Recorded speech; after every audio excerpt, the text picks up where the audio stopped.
সকলোকে ধন্যবাদ জনাইছোঁ আৰু আমাৰ এই আগন্তুক 24-25 বৰ্ষৰ পৰ্যটনৰ যি দিৱস আছে আমি তাৰ কাৰণে সকলোকে ওয়েলকাম কৰিছোঁ।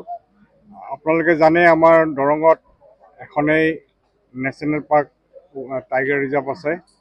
সেইটো কাৰণে মই দৰংবাসীৰ এটা গৌৰৱৰ কথা যে আমাৰ যিটো ওৰাং আছে, ওৰাংখন ব্যাঘ্ৰ প্ৰকল্প 2016 চনত ঘোষণা কৰা হৈছে। তাৰ পিছত এতিয়া বৰ্তমান আমাৰ পৃথিৱীৰ ভিতৰত হায়েষ্ট ডেন্সিটি আমাৰ টাইগাৰ আছে। সেইটো আমাৰ দৰং লগতে আমাৰ অসমবাসীৰ কাৰণে গৌৰৱৰ বিষয়। আমাৰ ইয়াতে গড় পোৱা যায়, গড়ৰ ঘনত্বও বহুত বেছি। তেনেকৈ বিভিন্ন প্ৰজাতিৰ দুষ্প্ৰাপ্য প্ৰাণী আছে।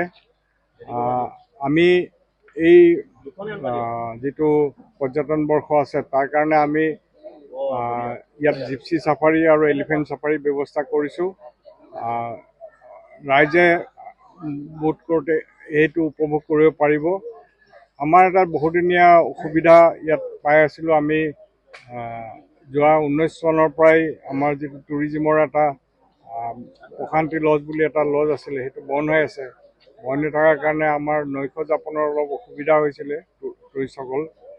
বিশেষকৈ এলিফেণ্ট চাফাৰীত ৰাতিপুৱাই যাব লাগে, তেওঁলোকে অলপ অসুবিধা পাইছিলে। সেই কথা চিন্তা কৰি আমি ইয়াতে ওৰাং ইক' কেম্প খুলিছোঁ ৰাইজৰ সুবিধাৰ কাৰণে। লগতে আমাৰ দাঁতিকাষৰীয়া অঞ্চলত ৰাইজেও 2-এখন খুলিছে, যাতে তাতে থাকি আমাৰ সকলোৱে উপভোগ কৰিব পাৰে।